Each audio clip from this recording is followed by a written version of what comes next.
George Michael, welcome to Privé and to Greek television. Thank you. It's very nice to be here. Πώς αισθάνεσαι που περισσότερο από 20 χρόνια παραμένουν τα τραγούδια σου πρώτα στις καρδιές μας? Oh, well, it's amazing. It's more than I could ever have hoped to achieve, really. To me, the songs have always been more important than anything else. My voice, definitely more important than the image. But to me, the length of time a song survives in society is its ultimate test. And the fact that these songs are still around and still being played on the radio is absolutely the greatest compliment I could be paid. Επιστρέφεις μετά από 8 ολόκληρα χρόνια με το άλμπουμ Patience. Η πρώτη μεγάλη εντύπωση που δημιουργείται στον κόσμο είναι αφενός το θέμα της επιστροφής σου, αφετέρου και το γεγονός ότι οι επόμενοι δίσκοι σου θα διατίθενται μέσω του ίντερνετ και τα έσοδα θα πηγαίνουν για φιλανθρωπικούς σκοπούς. Well, I think it's a way of reaching my audience without having to go through what to me is becoming, especially in Britain, is becoming a very cruel media. And I don't believe that my audience is cruel or wants to see me treated the way that I normally am. And I'd really like to thank them for 22 years of support by allowing them to download my future compositions for free on the internet. But the site itself will be an optional donation site. So you can have it for free, but it would be really nice if, as you download, you donate something to charity. The choice is up to the individual. Γιατί 8 χρόνια εκτός? Υπήρχε κάποιος σοβαρός λόγος, κάποιος σημαντικός? The biggest reason, in real truth, was a continuing depression after the death of my mother. And if I'm really honest, I don't think it was just the shock of her death, but it was the shock of her death so soon after having been through bereavement, because I lost my Brazilian partner before I lost my mother. And I think I lost my faith for the best part of 3 or 4 years. And to me, it's impossible to write without spirituality. And I basically had to wait for that to come back, however long it took, and I worked all through that period, but it's only really the last year that I've been really comfortable and working again. Να πάμε σε ένα σημαντικό περιστατικό, το οποίο πιστεύω ότι φαντάζομαι ότι σημάδεψε τη ζωή σου. Στο θέμα της σύλληψής σου στο Λος Άντζελες. Είχες πει ότι μετά από αυτό το περιστατικό αισθάνθηκες ότι απελευθερώνεσαι. Το ερώτημα το δικό μου είναι γιατί έπρεπε να ξέρει ο κόσμος τις σεξουαλικές σου προτιμήσεις για να αισθανθείς εσύ μέσα σου ότι απελευθερώνεσαι με αυτόν τον τρόπο. Well, yes, absolutely. I think if I had a choice from the age of about 22, 23, I would completely not have had to interact with the media, but it just doesn't work that way. And I think I would have felt absolutely fine with my life as it was, with just the people in my life, all the people in my life knowing exactly who I was. I would have been perfectly happy to keep my privacy, but it takes so much energy to keep your privacy in the modern media that it becomes a burden that you wouldn't otherwise worry about, Mm-hmm. So ultimately, I'd love to have my privacy, but if you can't be private, then you just might as well be honest, Είσαι ικανοποιημένος από αυτά που έχεις πάρει μέχρι τώρα στο θέμα της αγάπης? I think, like many people, I had to wait a long time in my adult life before I was ready for real love. I think we have love. We have love available to us the day that we're truly ready to be loved. And that can be when you're 16, it can be when you're 50.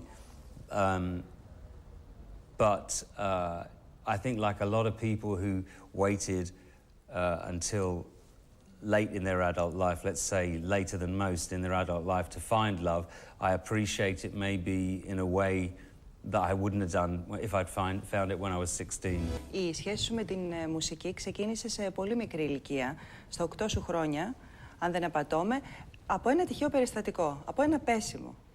Oh, it's a very strange story. It's really, it's tempting to think it has something to do with, you know, what you hear about left brain, right brain, you know, your imagination and your factual mind, whatever.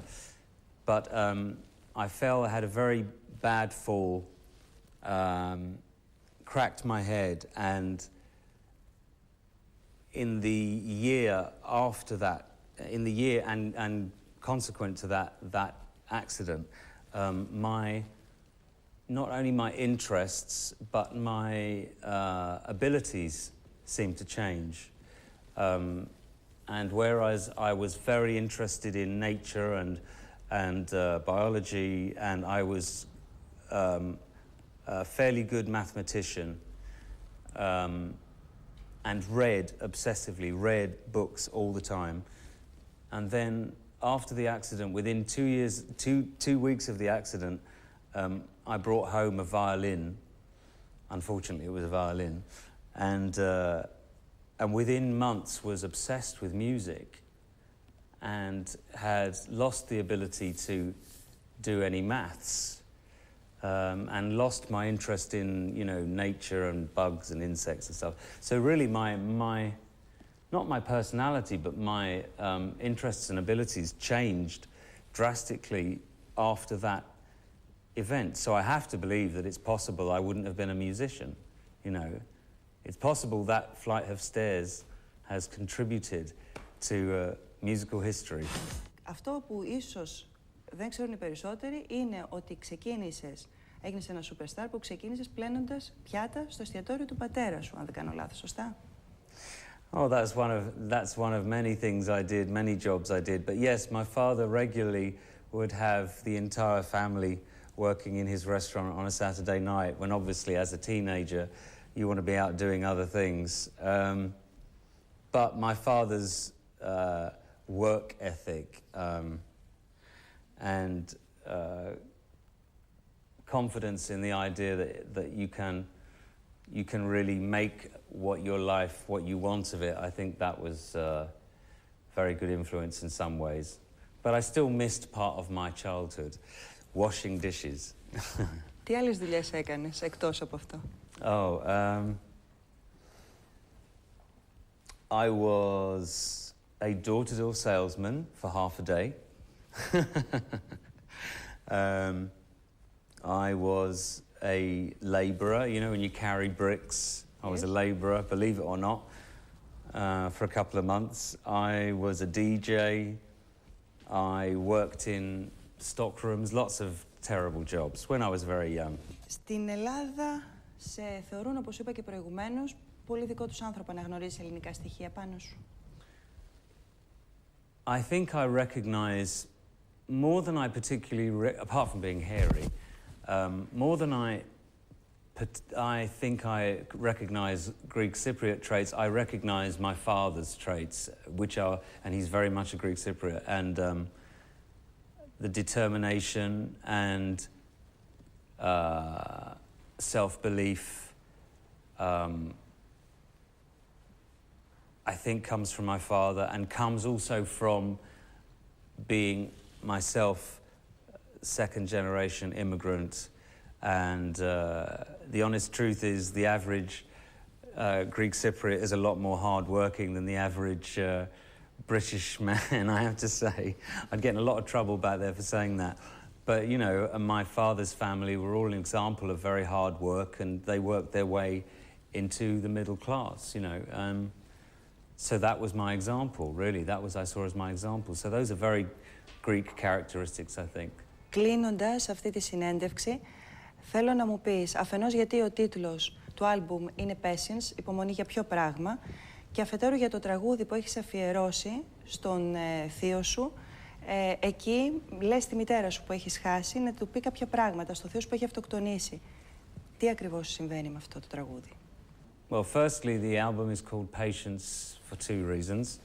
I think patience is the most important word in our vocabulary now, because I think if we are going to avoid disaster, we need to slow down and talk and think and be patient in order to resolve the problems we have right now. Obviously, you know, there are complications to that because terrorism has to be dealt with, but there are other issues than terrorism that I think are not being discussed properly, and I think the world wants a real discussion. But patience is vital. And the other reason is just because my poor fans had to wait so long for this record, and I understand that they've been very patient, so that's the other reason. And my mother had a brother. The changes I'm talking about are simply about the fact that I'm living in the year 2004, openly and very happily with my partner Kenny, that depending on where you are born or are lucky enough to live on this planet, in many parts of the planet, it's a much, much better time than it could ever have been in previous history to be a gay man, and that the problems that he must have had as a man in the 50s, at least in my society, are behind us now. George Michael, σε ευχαριστώ πάρα πολύ για την τιμή που μου έκανες να εμφανιστείς στο Privé και στο Mega Channel στην πρώτη συνέντευξη στην ελληνική τηλεόραση. Thank you very much. Really lovely to meet you. Thank you.